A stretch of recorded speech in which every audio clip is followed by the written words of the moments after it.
स्वागत है आप सभी का आपके अपने YouTube channel BH study point पर। और मेरा नाम है सूरज शाह।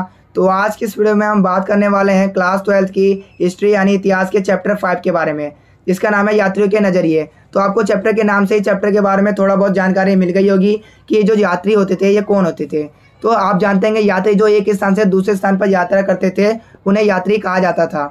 तो ऐसे में चैप्टर का नाम है यात्रियों के नज़रिए, यानी जो यात्री होते थे जब वो एक देश से दूसरे देश में जाते थे तो उस प्रकार उस देश के प्रति उनका किस प्रकार का नज़रिया था, वो किस प्रकार से उस देश को देखते थे, उनके बारे में इस चैप्टर में हमें बताया गया है।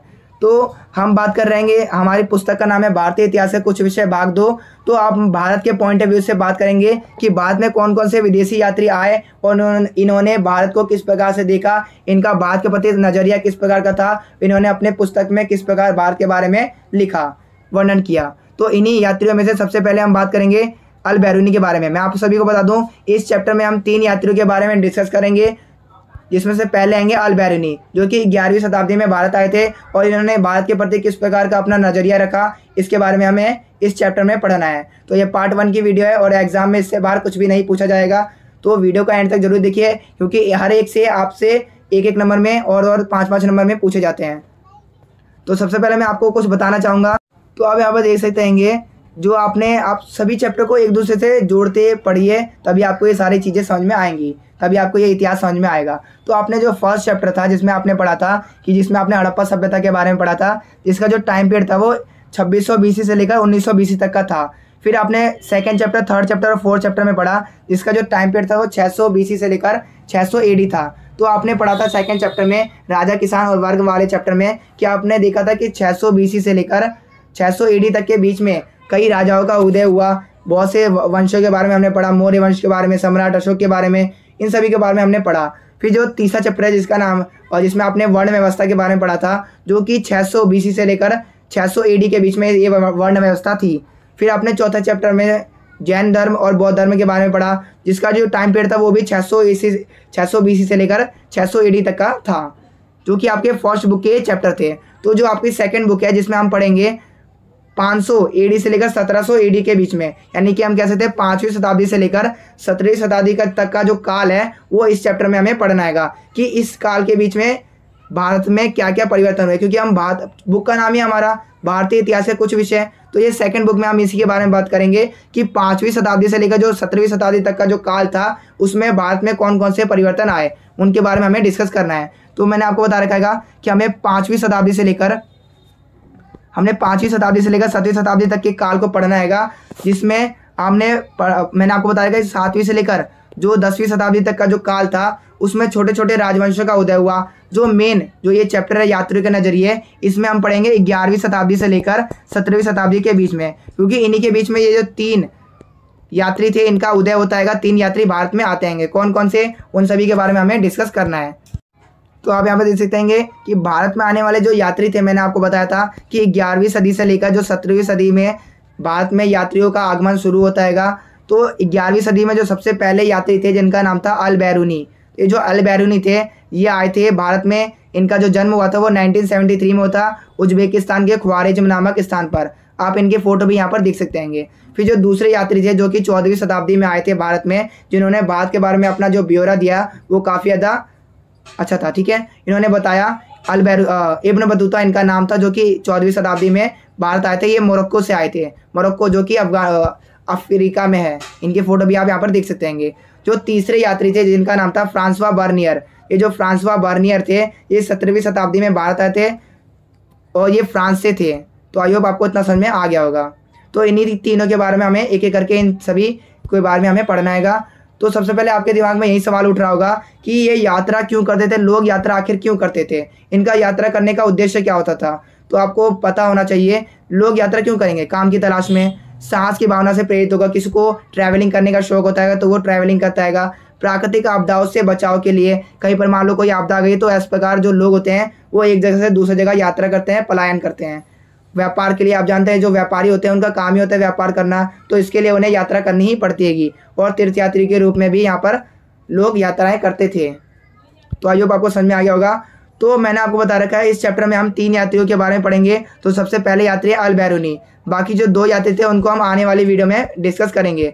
तो सबसे पहले हम जान लेते हैं अल बैरूनी के बारे में। ये जो अल बैरूनी थे इनका जो जन्म हुआ था ये 1973 में इनका जन्म हुआ था। ये 11वीं शताब्दी में भारत में आए थे और इनका जो जन्म हुआ था वो ख्वारिज्म जो कि उज्बेकिस्तान में आप यहाँ पर देख सकते हैं। ये आपको ये जो ग्रीन कलर का दिखाई दे रहा है ये आपका आएगा पाकिस्तान, ठीक है। और यहाँ पर आपको ईरान दिखाई दे रहा है, यहाँ पर तुर्कमेनिस्तान और यहाँ पर आएगा उज्बेकिस्तान। तो ये जो उज्बेकिस्तान में यहाँ पर ख्वारिज्म नामक स्थान है जहाँ पर अल बैरूनी का जन्म हुआ था और ये 11वीं सदी में भारत आए थे। तो एक एक करके इनके बारे में डिस्कस कर लेते हैं कि इनकी जीवनी क्या थी, इनका जीवन किस प्रकार बीता। तो मैंने आपको बता रखा है इनका जो जन्म हुआ था ये ख्वारिज्म नामक स्थान पर हुआ था जो कि उज्बेकिस्तान में है। इनका जन्म 1973 में हुआ था और ये जो ख्वारिज्म नामक स्थान था ये शिक्षा की दृष्टि से काफ़ी ज़्यादा प्रसिद्ध स्थान था और अल बैरूनी भी इसी स्थान पर जन्मे थे, इसलिए इन्होंने भी उस समय की सबसे बेहतरीन शिक्षा जो कि ख्वारिज्म नामक स्थान पर दी जाती थी इन्होंने वो शिक्षा प्राप्त की थी। भाषाओं की बात की जाए जो अल बैरूनी थे उन्हें कई भाषाओं का ज्ञान था जिसमें सीरिया भाषा, फारसी भाषा, हिब्रू भाषा और संस्कृत भाषा शामिल थी। इसमें इनको जो है अरबी भाषा भी आती थी लेकिन इन्हें यूनानी भाषा नहीं आती थी। आपसे 1 नंबर में पूछा जा सकता है कि अल बैरूनी को कौन सी भाषा नहीं आती थी, तो उन्हें यूनानी भाषा नहीं आती थी। और जो प्लेटो के विचार थे, आप जानते हैं प्लेटो ने जो अपने विचार दिए थे वो अरबी भाषा में उन्होंने लिखे थे। और आप जानते हैं इनका जो जन्म हुआ था अल बैरूनी के, इनका 10वीं शताब्दी में इनका जन्म हुआ था। तो जन्म आप यहाँ से देख सकते हैं 10वीं शताब्दी ही कहलाएगी। तो 10वीं शताब्दी में जब इनका जन्म हुआ था तो इनसे पहले बहुत से ऐसे अरबी विद्वान हुए थे जिन्होंने प्लेटो के विचारों को यूनानी भाषा से अरबी भाषा में अनुवाद किया था। तो ये जो अल बैरूनी थे जिनको यूनानी भाषा का ज्ञान नहीं था तो इसलिए इन्होंने अरबी अनुवाद के माध्यम से इन्होंने प्लेटो के विचारों को पढ़ा और इन्होंने इतनी ज़्यादा शिक्षा प्राप्त की कि एक तरीके से एक विद्वान बन चुके थे। तो अब प्रश्न उठता है कि ये भारत कैसे आए और ये भारत क्यों आए, भारत के प्रति इनकी रुचि किस प्रकार पनपी, तो इनको हम देख लेते हैं। तो बात है कि 1017 की, तो 1017 में सुल्तान महमूद गजनी ने ख्वारिज्म नामक स्थान पर आक्रमण कर दिया था। आप जानते हैं कि ख्वारिज्म पर आक्रमण क्यों किया था, क्योंकि जो ख्वारिज्म था वो शिक्षा की दृष्टि से काफ़ी ज़्यादा प्रसिद्ध स्थान था। तो ऐसे में जब गजनी ने ख्वारिज्म पर आक्रमण किया तो इस पर आक्रमण करके यहाँ के जितने भी कवि थे, जितने भी विद्वान थे, जिनमें अल बैरूनी भी शामिल थे, उन सभी को अपनी राजधानी गजनी लेके गए। और गजनी जो सुल्तान गजनी था जब उसने अपने साम्राज्य में पंजाब को भी मिला लिया, फिर उसकी एंट्री होती है भारत में। फिर जब वो भारत में आक्रमण करता है तो भारत में आक्रमण करने के साथ अल बैरूनी भी भारत में आ जाता है और इस प्रकार भारत में उसका आगमन हो जाता है अल बैरूनी का। फिर जब वो भारत आता है अल बैरूनी तो वो भारत की रीति रिवाजों और परंपराओं का गहन अध्ययन करता है और इसके लिए वो कई वर्षों तक वो जो अल बैरूनी था वो कई वर्षों तक ब्राह्मणों, पुरोहितों और विद्वानों के साथ अपना समय बिताता है और भारत की संस्कृति, धर्म और दर्शन को जानता है। इनकी जो जानकारी वो प्राप्त करता है। तो इनकी जानकारी प्राप्त करके जो अल बैरूनी था उन्होंने अपनी एक पुस्तक लिखी जिसका नाम था किताब उल हिंद। तो आपके एग्जाम में ये पूछा जाता है कि किताब उल हिंद की क्या विशेषताएं हैं, तो ये काफ़ी इंपॉर्टेंट है। तो अल बैरूनी के द्वारा जो पुस्तक लिखी गई थी जिसका नाम था किताब उल हिंद, इन्होंने अपनी इस पुस्तक में भाषा की बात की जाए तो भाषा अरबी भाषा का इन्होंने इस पुस्तक में प्रयोग किया है और इस पुस्तक की जो भाषा है वो काफ़ी ज़्यादा सरल है। अध्यायों की बात की जाए तो जो अल बैरूनी के द्वारा ये पुस्तक लिखी गई थी इसमें 80 चैप्टर्स थे जो कि एक विस्तृत ग्रंथ था। इसमें उसने भारत के जो दर्शन थे, त्यौहार थे, खगोल विज्ञान थे, रीति रिवाज थे, प्रथाएं थी, भार तोल और मूर्ति और कानून के बारे में उन्होंने लिखा था कि भारत में किस प्रकार यहाँ पर चीज़ें थी। शैली की बात की जाए जो इन्होंने अपनी ये पुस्तक लिखी थी, इनकी पुस्तक की जो शैली थी वो उन्होंने अपनी बुक में प्रत्येक अध्याय में एक विशिष्ट शायरी का प्रयोग किया था। वो शुरुआत में अपने इस बुक में प्रश्न पूछते थे, फिर बाद में उनका अंतिम में उनका वर्णन करते थे और लास्ट में अन्य संस्कृति के साथ उसकी तुलना किया करते थे। तो ये था उनका शैली। तो अब बात करते हैं कि जब वो भारत आए तो उन्होंने भारत में जाति व्यवस्था को देखा और उन्होंने जाति व्यवस्था को और भी ज़्यादा इनका अध्ययन किया और इनकी व्याख्या करने की प्रयास किया। ठीक है, तो इन्होंने बताया अपने पुस्तक में कि जो जाति व्यवस्था है ये केवल भारत में ही नहीं है बल्कि फारस जैसे अन्य देशों में भी ये जाति व्यवस्था मौजूद है। और इन्होंने फारस का एक उदाहरण देते हुए बताया कि फारस में भी 4 प्रकार के वर्ग हुए हैं।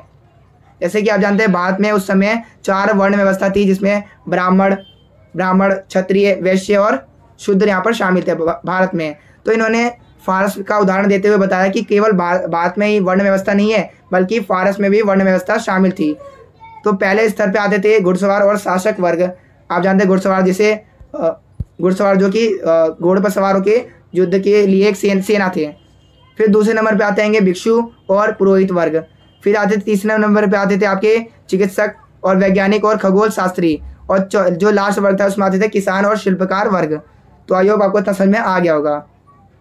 तो इन्होंने अल-बेरूनी ने जो जाति व्यवस्था के संदर्भ में इन्होंने ब्राह्मणवादी जो व्यवस्था थी उसको तो स्वीकार किया, लेकिन इन्होंने जो अपरिवर्तितता की जो मान्यता थी इसको इन्होंने अस्वीकार किया, इन्होंने इसको नहीं माना। इन्होंने जो आप जानते हैं ब्राह्मणवादी जो व्यवस्था थी उनमें कहा गया था कि जो शूद्र होंगे उन्हें अस्पृश्य माना जाता था, उनके कोई भी अगर वो वस्तु छू लेते थे तो उनको नहीं छुआ जाता था, यानी कि उनके अंदर काफ़ी ज़्यादा अपवित्रता की भावना थी। तो अल-बेरूनी ने इसको नहीं स्वीकार किया। उन्होंने उन्होंने अपनी पुस्तक में लिखा कि हर एक वस्तु जो अपवित्र हो चुकी है वो अपनी पवित्रता के मूल स्थिति में आने के लिए वो प्रयास करती है और वो उसमें सफल भी हो जाती है। इसके माध्यम से उन्होंने एक उदाहरण भी दिया कि जैसे हवा, जो सूर्य होता है वो हवा को स्वच्छ करता है, जो समुद्र में जो नमक होता है वो पानी को गंदा होने से बचाता है, ठीक इसी प्रकार जो अपवित्र वस्तु होती है वो भी पवित्र होने के लिए प्रयास करती है और वो उसमें सफल हो जाती है। तो अल-बेरूनी ने जोर दिया कि पृथ्वी पर ऐसा असंभव होगा, अपवित्रता की भावना नहीं होनी चाहिए, क्योंकि ये जो है इन्होंने बताया कि जो जाति व्यवस्था है वो जाति व्यवस्था के अंतर्गत जो अपवित्रता के बारे में ब्राह्मणों ने बताया था अल-बेरूनी को, वो उन्होंने कहा कि ये जो व्यवस्था है ये प्रकृति के खिलाफ है और भारत में ये जो वर्ण व्यवस्था है जिसमें ब्राह्मण, क्षत्रिय, शूद्र ये शामिल है, ये बिल्कुल गलत है। जब ये बात आए तो इन्होंने अपने पुस्तक में जिसका नाम था किताब उल हिंद, इन्होंने भारत के समाज का चित्रण किया है और इन्होंने बताया कि भारत का जो समाज था वो किस प्रकार का था। तो इन्होंने बताया कि भारत में जो सामाजिक दशा किस प्रकार की थी, भारत में आर्थिक दशा किस प्रकार की थी, भारत में सांस्कृतिक दशा किस प्रकार की थी, और इन्होंने अपनी पुस्तक में बताया कि भारत में राजनीतिक दशा किस प्रकार की थी। तो सामाजिक दशा के अंतर्गत हम पढ़ेंगे महिलाओं की स्थिति के बारे में, फिर हम आर्थिक दशा के अंतर्गत हम पढ़ेंगे कि यहाँ की अर्थव्यवस्था कैसे चलाई जाती थी, भार तोल की और माप की विधियाँ क्या थी, सांस्कृतिक और धार्मिक दशा के बारे में हम पढ़ेंगे कि यहाँ पर कौन कौन से धर्मों को अपनाया जाता था, प्रथाएं क्या थी, मूर्ति पूजा क्या यहाँ पर की जाती थी, रीति रिवाज क्या थे, इन सब के बारे में हम डिस्कस करेंगे। और लास्ट में जो राजनीतिक दशा थी उसमें हम बात करेंगे कि यहाँ पर कानून किस प्रकार का था और शासन किनके द्वारा किया जाता था। तो आई होप आपको समझ में आ गया होगा कि इन सभी का जो वर्णन है वो अल-बेरूनी की पुस्तक किताब उल हिंद में मिलती है। तो इन्होंने सबसे पहले जो भारत में सामाजिक दशा के बारे में बताया है, उन्होंने बताया कि आमदनी वाले क्षेत्रों में संसाधनों का जो संसाधनों पर शोषक वर्गों का अधिकार होता था, ठीक है। और जो ये शोषित वर्ग थे ये अपनी आजीविका चलाना काफ़ी ज़्यादा कठिन हो गया था, क्योंकि जो शोषक वर्ग थे वो शोषण करते थे निम्न वर्ग के लोगों को। तो ऐसे में जो निम्न वर्ग के लोग थे उनका आजीविका चलाना काफ़ी ज़्यादा कठिन हो गया था। और यहाँ पर भारत में उन्होंने देखा कि भारत में काफ़ी ज़्यादा जाति आधारित अर्थव्यवस्था है, जिसमें ब्राह्मण, क्षत्रिय, वैश्य और इस प्रकार से लोगों को जाति के आधार पर विभाजित किया गया था। भोजन की बात की जाए तो भोजन के रूप में भारत में ज्वार, बाजरा, चना, गेहूं और चावल और मछली यहाँ पर खाई जाती थी। आभूषणों की बात की जाए तो यहाँ पर साड़ी, कुर्ता, धोती और ऊनी, रेशमी और ये सब वस्त्र यहाँ पर पहने जाते थे, इन सब का उपयोग किया जाता था।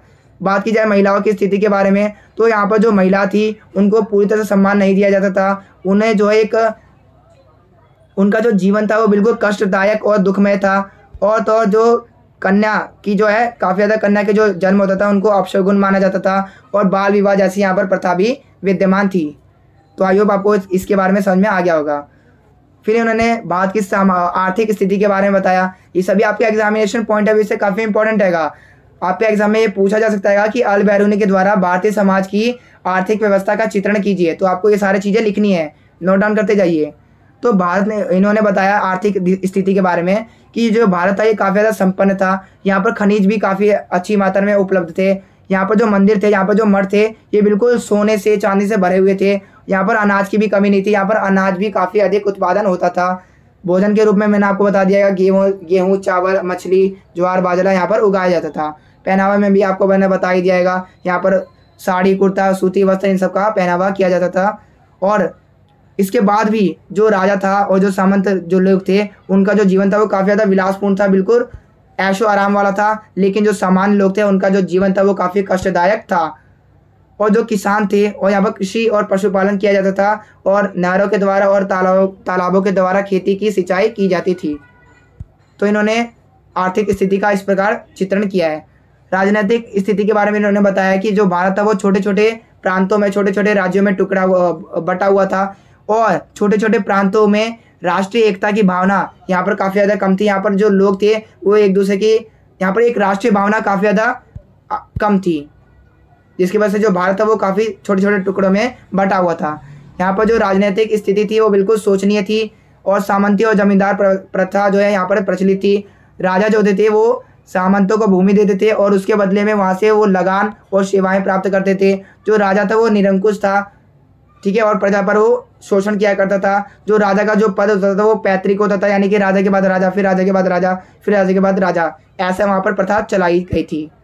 और यहाँ पर जो राजा था वो सेना के लिए सामंतों पर निर्भर रहता था। तो ये था राजनीतिक स्थिति जिसका वर्णन अल-बेरूनी ने किया है। अब सांस्कृतिक और धार्मिक दशा का वर्णन इन्होंने कैसे किया है। इन्होंने बताया कि यहाँ पर जो धर्म था इसको विशेष महत्व दिया जाता था। यहाँ पर मूर्ति पूजा की जाती थी। लोग जो होते थे वो धर्म के नाम पर जो है दान किया करते थे और यहाँ पर विशेष कार्यों पर जो ब्राह्मण वर्ग था उनका अधिकार हुआ करता था। यहाँ पर अनेक धर्म को अपनाया जाता था, बहुत ही ज़्यादा धर्म यहाँ पर प्रचलित थे, लेकिन जो सबसे ज़्यादा जो प्रमुख धर्म था वो हिंदू धर्म को माना जाता था। यहाँ पर प्रथाओं में बलि, जो जानवरों की भी बलि चढ़ाई जाती थी और इस काल में कई विद्वान भी उभर कर सामने आए। तो इन्होंने इस प्रकार इनका वर्णन किया है। अब भारतीय इतिहास को जानने में अल-बेरूनी को कौन कौन सी समस्याओं का सामना करना पड़ा उसको हम जान लेते हैं। तो जो अल-बेरूनी थे उनको कई समस्याओं का सामना करना पड़ा भारतीय इतिहास को जानने के लिए, ठीक है। तो पहली समस्या थी भाषा की समस्या। तो आप जानते हैं कि भारतीय ग्रंथों की जो रचना थी वो संस्कृत में की गई थी और जिसे समझना काफ़ी ज़्यादा मुश्किल होता था। तो ऐसे में ये जो भाषा थी ये अरबी और फारसी से इतनी ज़्यादा बिगड़ी हुई थी कि विचारों और सिद्धांतों को एक भाषा से दूसरे भाषा में अनुवादित करना भी आसान नहीं था। तो इन्होंने भाषा की समस्या को उल्लेखित किया है कि भाषा की समस्या यहाँ पर बड़ी समस्या थी। फिर उन्होंने बताया कि यहाँ पर जो धार्मिक व्यवस्था और प्रथा के बारे में इन्होंने बताया कि जो भारतीय समाज था, यहाँ पर समाज लिखा हुआ है, ठीक है, समाज कर लीजिए। यहाँ पर भारतीय समाज में अलग अलग धर्म को अपनाया जाता था, अलग अलग धर्म को माना जाता था, जिसकी वजह से यहाँ पर जो अनेक धर्म यहाँ पर विद्यमान थे और वर्ण व्यवस्था भी यहाँ पर विद्यमान थी। फिर उन्होंने बताया कि यहाँ पर जो अभिमान था, यानी कि उन्होंने बताया कि जो भारतीय समाज को समझने के लिए ब्राह्मणों के द्वारा जो रचित वेद थे, जो पुराण थे, जो भगवत गीता थी, पतंजलि थी और इनकी जो कृतियाँ थी और जो मनुस्मृति थी वो इन पर निर्भर थे और जो संस्कृत में लिखी हुई थी और जो स्थानीय लोग थे वो पंडितों की सहायता से इन्होंने इसको जानने की कोशिश की थी। तो ये था इस चैप्टर में। आई होप आपको समझ में आ गया होगा। तो आज की इस वीडियो में हमने अल-बेरूनी के बारे में सारी चीज़ें डिस्कस कर ली है। तो अगर आपको वीडियो पसंद आती हो तो इसे लाइक, शेयर एंड कमेंट जरूर कीजिए।